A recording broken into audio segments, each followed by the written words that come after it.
Vadodara national highway और पौर और Jambua bridge पर इस वक्त सड़क के खस्ता हाल है। दरअसल बारिश की वजह से वहां पर गड्ढे पड़ गए हैं और ये गड्ढे बढ़ते ही जा रहे हैं, जिसकी वजह से आज वहां पर लंबा ट्रैफिक जाम भी देखने मिला था। तब इस मामले के मद्देनजर वडोदरा के सांसद डॉक्टर हेमांग जोशी की ओर से नेशनल हाईवे अथॉरिटी और शहर पुलिस कमिश्नर नरसिम्हा कोमर के साथ चर्चा की गई है।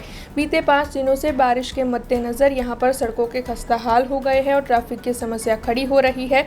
तब वहां पर पैच वर्क की कामगिरी करवाई जानी चाहिए। इस मामले को लेकर सांसद डॉक्टर हेमांग जोशी की ओर से चर्चाएं की गई है।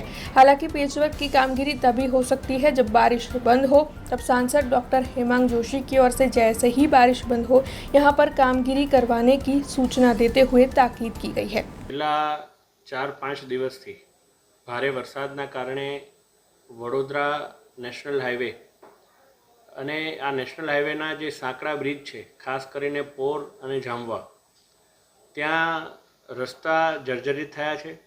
કારણ કે સાંકડા બ્રિજ અને એની અંદર ભારે વાહનોની વારંવાર જ્યારે અવરજવર થતી હોય એને કારણે એબ્રેશનના કારણે ત્યાં ટ્રાફિક જામના દૃશ્યો સર્જાઈ રહ્યા છે।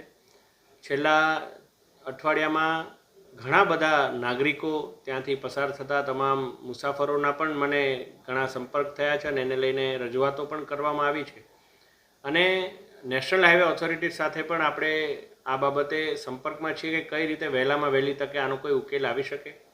આની સંપૂર્ણ મરમ્મત કરવા માટે વરસાદનો 2 થી 3 દિવસનો વિરામ જોઈએ। એ વિરામની અંદર જ્યારે હોટ મિક્સ પ્લાન્ટ એને ઓપરેટ કરી શકીએ તો એનું પ્રોપર મરમ્મત થઈ શકે।